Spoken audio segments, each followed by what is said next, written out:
everyone. Happy Thursday. Welcome to So What, the Marketing Analytics and Insights live show. I'm Katie, joined by Chris and John. How's it going, guys? It's going. Doing well, doing well. On this week's episode, we're talking about shadow banning. Specifically, have I been shadow banned? This came out of our conversation on last week's live stream, which you can catch up on our YouTube channel at trustinsights.ai/YouTube, where we talked about how different social media algorithms actually work. And so one of the questions that comes up is, have I been shadow banned? And so, John, I know you've been doing some reading about shadow banning. And so can you just sort of summarize what it is before we get into figuring out whether or not it's happening? Yeah, sure. I've been following the pulse pounding Twitter files, which has been the most least exciting thing to go on in the past 4 months here that we thought was going to be cool. But shadow ban actually goes way back to Reddit. If anybody's been around forever, Reddit back around 2012-ish somewhere, one of the lead guys there was just joking around that, oh yeah, there's people that, we just shut your stuff off and, you think everything's running normally, but you're actually not talking to anybody. You've been shadow banned, and the idea is that there's no rules behind this. And that has, it's been kind of hijacked over the years. Like that original idea of that you would be doing stuff thinking you're in the community and just nobody ever sees or reads any of your stuff has kind of been applied to everything. As we get people who are complaining like, well, we don't show up in the search results, or, we don't have, and an easy way to think of it is there may be freedom of speech, but there's no freedom of reach. Like you're not entitled to get to everybody. But in most of the cases today, the users are being told that, hey, we're going to stop showing your stuff. And it's not that they just don't exist without their own knowledge, but everybody does still call it shadow banning just because that's cool. How are we? Did he get it, Chris? Is that straight on? It is. The challenge is, and to what John is saying, there's actually being acted against by the network, and then there's your content just sucks and nobody likes it. Well, and I'm guessing that Twitter or TikTok or whoever never says, hey, by the way, you've been shadow banned. Like it's just this illusion of, well, nobody's engaging with my stuff. Like I see this on TikTok every once in a while where somebody will post something which almost feels kind of clickbaity of, I think I've been shadow banned. Please engage with my stuff to know if this is happening. And I'm like, but I feel like you're manipulating me. You're making me feel bad because you're showing me cute videos of your puppy, but you're just looking for engagement numbers. Mm-hmm. And it's interesting, not to drag politics into this, but yesterday at the House testimony, Oversight Committee testimony, one of the things that was discussed was former Twitter executives were testifying about how Twitter worked. And in that testimony, we won't go into the political side of it, but in that testimony, Twitter executives said, oh, actually, it's the opposite. We had to make numerous exceptions to our trust and safety rules to allow certain people who would otherwise have been, penalized in some way to continue saying what they wanted to say. And so there's a lot of utilities and things out there that claim to help you detect whether you're shadow banned or not. The Twitter rules, and this is true of all these social networks, the networks publish like what happens to you if you disobey the rules. Like some things, like it says pretty clearly here, if you violate certain rules, you're immediate permanent suspension of the account. You're gone, right?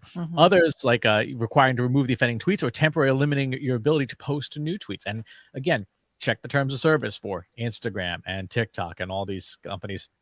They tell you, here's what's going to happen if you break the rules. And it's interesting, none of them mention we're going to reduce your reach. Now, when Twitter had its little management change last October, the new owner did talk about, we're gonna tell you if you've been shadow banned or not and stuff. But it's noteworthy that has not happened.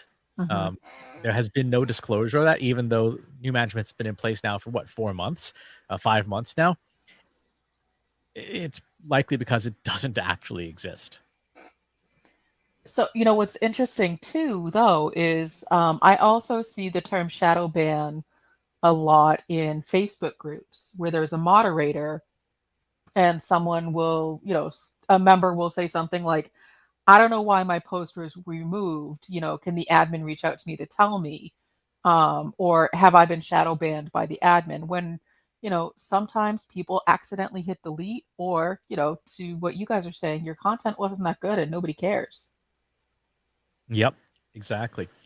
The other thing that this goes back to last week's show that people don't realize is that all of these social networks are these graph neural networks that we talked about last week, which means that your content and you're being able to be seen varies from day to day based on your position within the network. So I'm going to bring up a very simplified example. This is from the Marketing Profs B2B Forum, one of our favorite conferences we were at last year. And what I've done is I've basically made a map of who is tweeting, at or about other people. The bigger your circle is, obviously, the more you get tweeted at. But the colors on here are essentially neighborhoods, right? These are the people that you associate with most. And so, for example, we see me, Trust Insights, Katie Robert, and John Wall, all in that bright blue color, which pretty clearly indicates we talk to each other, right? Mm-hmm.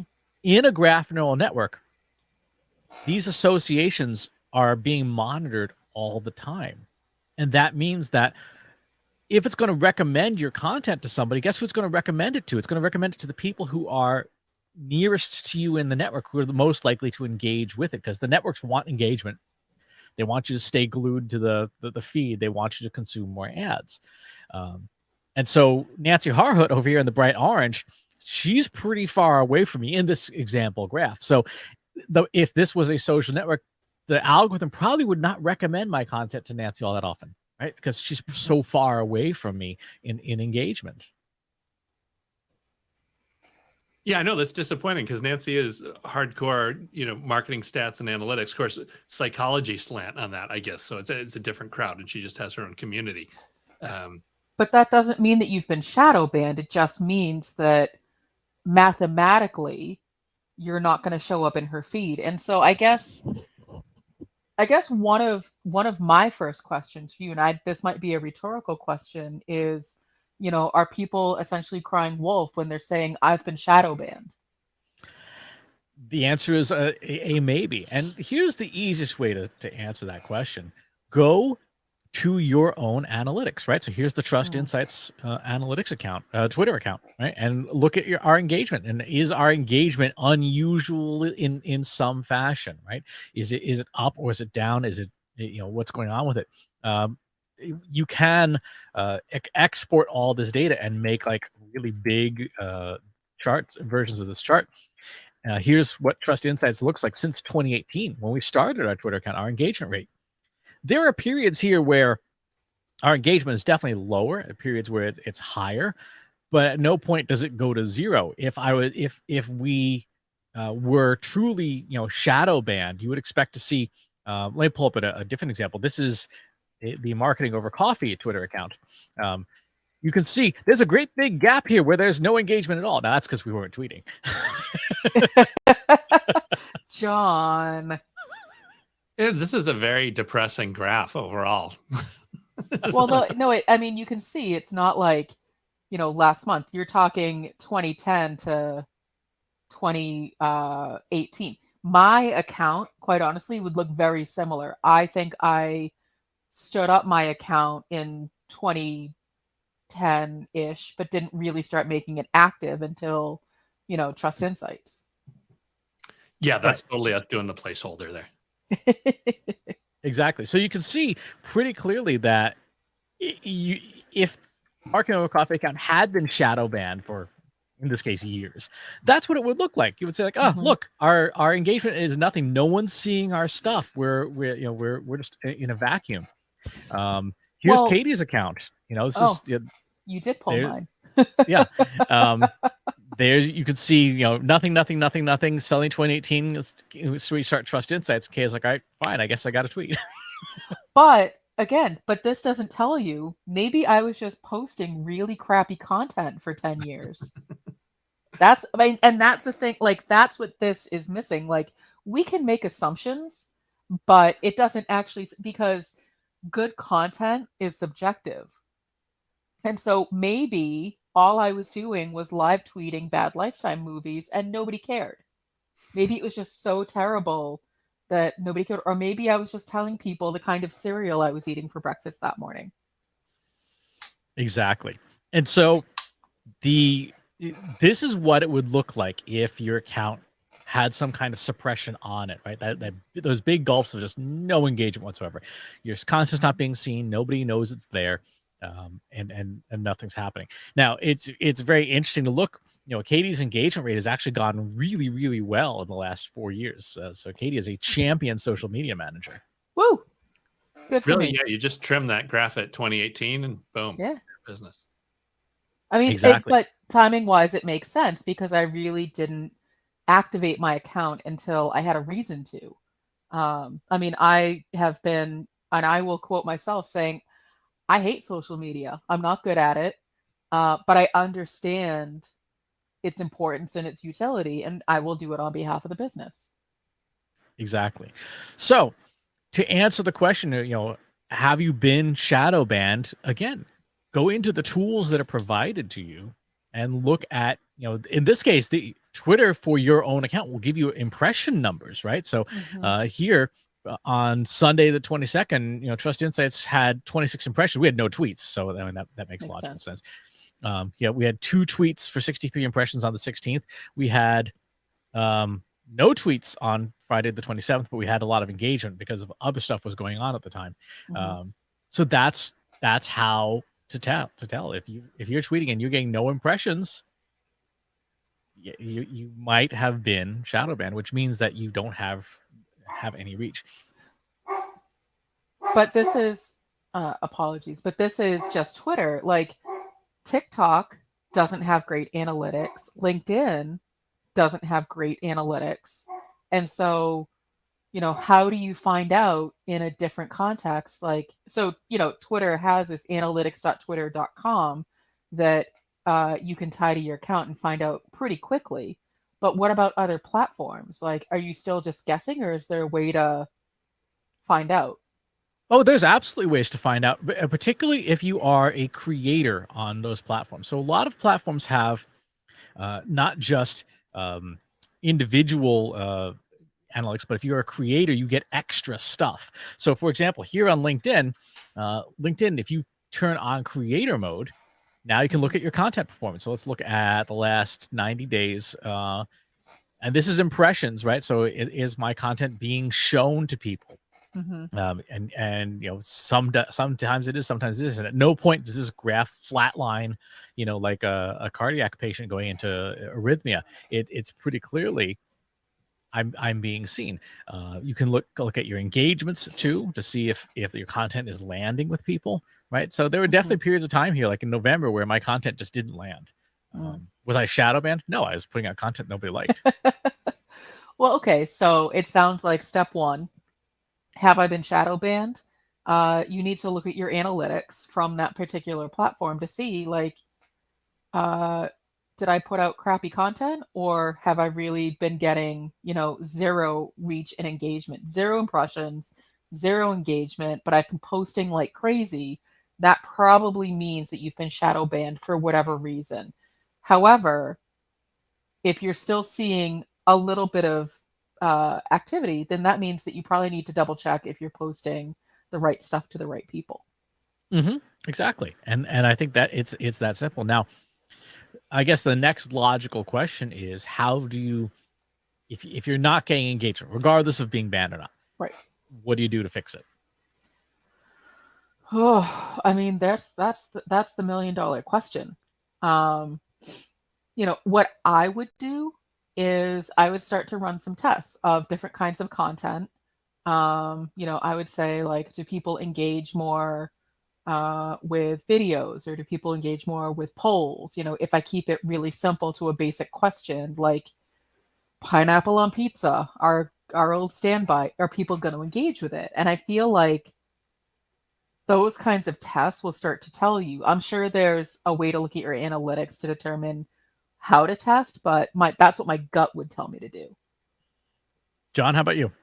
Yeah, you can totally do the, post a great picture of your dog. And boy, I think green is a terrible color. What do you think? You can do stuff like that that just generates and spins all kinds of stuff. And jumping on other threads too, like reply boosting and stuff like that. Those are because I didn't realize like that's one thing that people actually get angry about is you can get banned from threads. Your replies don't show up. Like everything is normal on the stuff you publish, but your replies don't show up. And that can go from because I always wondered where that more reply button comes from. That's not saying like, oh, we could only serve up 10 replies. It's you've seen the 10 best replies. If you want to see the crappy ones, click here and then we'll show you those. But yeah, jumping, the whole newsjacking thing does work. It does. Let's go back to last week too. Right? If we know that, say, Andy Crestodina or Nancy Harhut or Nick Westergaard are people that we want to be interacting with, right? We want our stuff to be seen by them. We should be tagging them in our content, right? We should have an understanding of who our network is, and then be interacting with them on the appropriate network. We should be creating content about them. Our friend Carol does this phenomenally with her illustrations. She creates these animations that feature people on the graph that she wants to interact with more, be seen with by more, and so it's an easy thing. To what John was saying, go into the social listening tool of your choice. Here's Talkwalker, for example. Choose the platform that you want to interact on. I'll choose Twitter here. I chose as a search term Google Analytics, and I set a window of the last 7 days. Here's the most engaged tweets on Google Analytics in the last 7 days. What should we do? Retweet, reply, and like. Right? It's like, comment, share. That's the magic formula for engagement. And a certain percentage of people, because people are predictable, will naturally like say, hey, thanks for retweeting me or whatever. And guess what? Now you've created that connection in the network graph to those nodes. Well, and it's funny because in the pre-show, we were talking about how I never see Chris's posts in my Twitter feed. But I also don't engage with Chris's posts on Twitter, primarily because we work together and I talk to him every day. I don't also feel the need to then engage with his social media. But if we were seeing that my doing so would help with my engagement, his engagement, then it would be something that, we would start doing. But I think overall, like Chris and I don't engage with each other's posts on social media purely because we talk to each other all day long anyway. Yep, exactly. And so if I want to see more of Katie, guess what I'm going to do? I'm going to hit retweet and just go all the way down the stack here. Anything that Katie's sharing.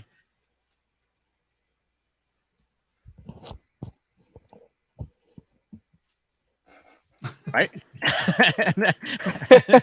Doesn't even know what he's replying to. Have no idea. Read an article. Oh, that's exactly. Fantastic. Here's a oopsie. It's true that did happen. And now what are we doing? We are feeding the network, right? We are telling the network this person is important, this media is important, I want to see more of it. Some networks will even let you specify that. Instagram and Facebook in particular say, show these people first. And so if you're in sales, if you're in business development, guess what? Your top 50 prospects should be in that list. Right? And I always want to see John Wall's posts first. And that way I remember, like, comment, share everything that John puts out that within reason. Like if it's a picture of like John's, plumbing work over the weekend, I'm like, I don't know if I want to like that toilet, but well, and so, Facebook does that too. And so it will ask you, do you want to see more or less posts like this or more or less from this person? And so I think what we're coming to is, the term shadow ban, like anything else, is sort of tossed around very loosely without a really good understanding of what it really means. And so I think that, posters and creators on social media will use it in a way to sort of like, manipulation's the wrong word, but like they'll sort of use it to try to get more engagement. Like, hey, I think I've been shadow banned. Can you engage with this to see if it's really true? And they're probably just trying to be like, hey, here's a great way to get people to pay attention. Or, so you really don't really know. So I would say, buyer beware. If you see people posting like that, they may just be looking to boost their numbers. Someone who's really shadow banned, you wouldn't see their post, period. And so that's sort of like the gut check of, well, they're saying they've been shadow banned, but I'm still seeing their stuff. Exactly. Social networks, and this is the part that drives me crazy about people. Social networks do not have an incentive to have quiet users. They have an incentive to have loud users, noisy people, controversial people, because that's what keeps people coming back. And that's what lets them show more ads, right? If nobody's posting, then you have less inventory to show ads on. John was pointing out before the show, there's this rumor that Twitter is going to limit people who are not verified members to 7 tweets a day. That is not in Twitter's economic interest to make money, right? Twitter wants you to be verbose because A, that's how you serve inventory, and B, we know from the new management's tweets that they measure activity. Like, hey, we had more tweets than ever, right? Very simplistic measures, but it tells you where that person's head is, and a doctor in a flashlight will help you find it. But in terms of true volume, like that's what they care about, is we want more and more and more. So it makes no even basic business sense to say, yeah, let's completely restrict people who are not paying, so that we can have less activity, less inventory, and be able to sell fewer ads. So, question, because I can sort of see how these dots could be connected, but I don't know if they're the right dots to connect. Is shadow banning something that only exists on a social media platform? So, for example, could someone say, I think my blog is being shadow banned from Google because it doesn't show up in search? People can make that claim. But is that really, but obviously that's not really what's happening. It's that it's not optimized correctly. It's not answering a useful question. Google doesn't see that there's any value to showing this. Like, is that Google's version of shadow banning? In a sense, like we know that PageRank, which was the original algorithm from 1999, was a graph network, right? That it literally was this. The number of links going into a site indicate that that site has validity. If you're out there musing about whatever and shouting it to ether, and you've got your blog and no one links to it, gosh, I can't imagine why Google wouldn't show that in the search results, right? Because nobody thinks you're credible. And again, I know we're going to talk about this on an upcoming episode. When you look at the search quality rating guidelines that Google puts out and says, here's what quality content looks like. Here's the, how we make a lot of these judgments. The machine learning models that power these things take into account those networks. And if you are, like in this example, is a graph. If you're way out here in the, in the suburbs and nobody's talking about you, you don't have, from a mechanistic perspective, you don't have expertise, you don't have experience, you don't have authority, you don't have trustworthiness. Are you shadow banned? I mean, I guess in the sense that Google does not think you're credible and therefore is not going to show your stuff.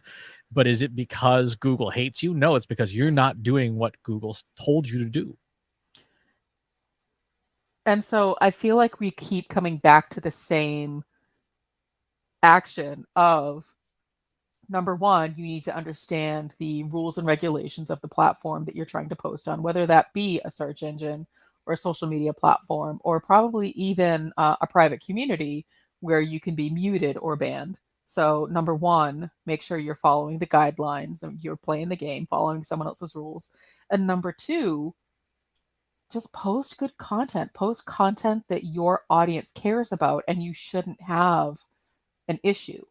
And then if you are, for some reason, shadow banned, then the way to get yourself out of shadow banning purgatory is to start to engage with people that you care about, that you want in your network. So if I was shadow banned on Twitter, I would then look to Chris, your account, and John, your account, and be like, hey guys, I'm going to start re-engaging. I'm going to start sharing and, commenting and liking so that I can get myself out of purgatory.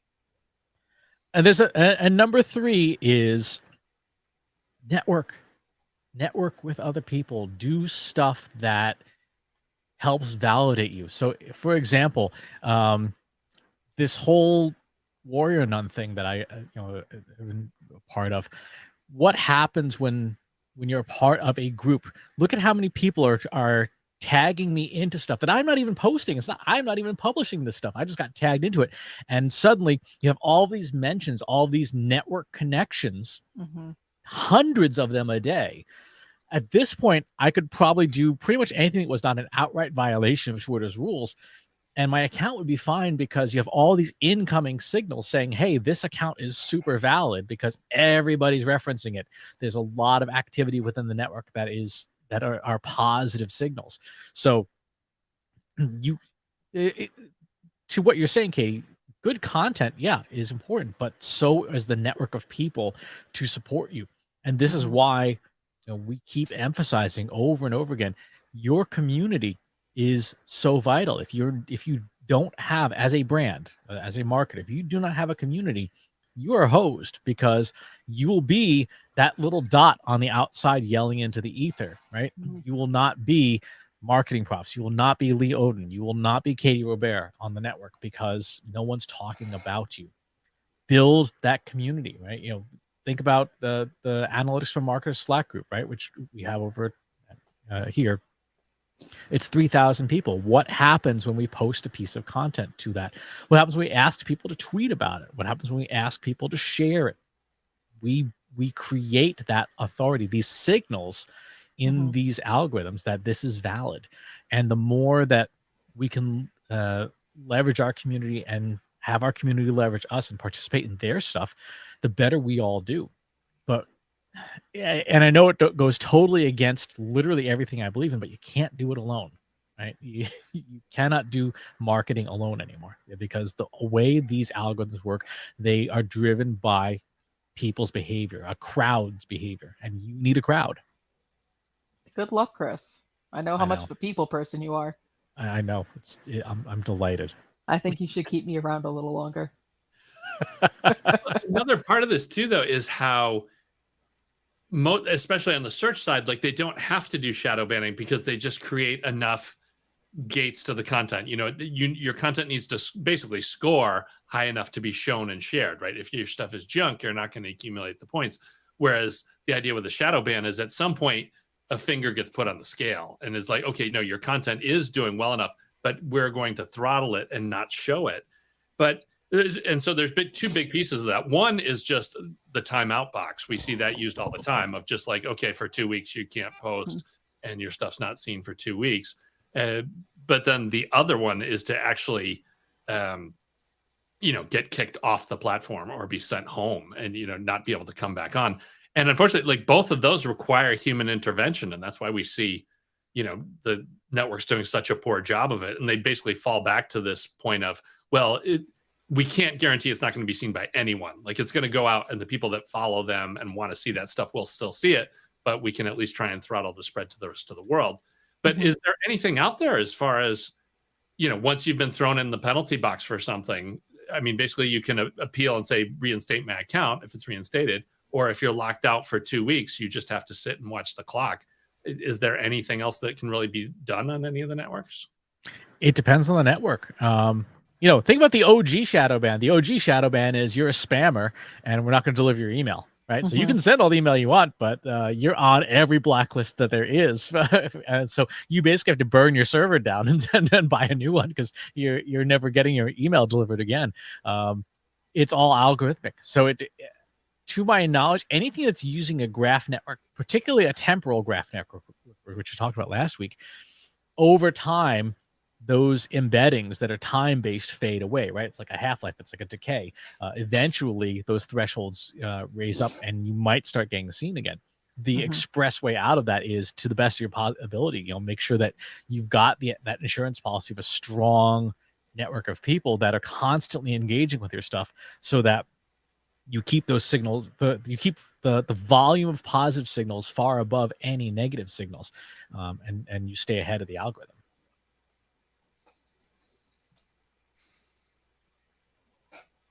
Well, I mean, I think that kind of covers it. I mean, the big takeaways are, you can look at your analytics to understand if you've been shadow banned.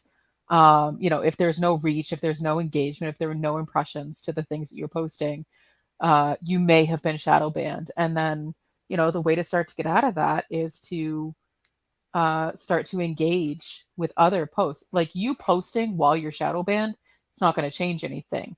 You engaging, you liking, you resharing will help get you out of that purgatory place. And also just make sure you didn't violate the regulations of whatever platform you've been banned on.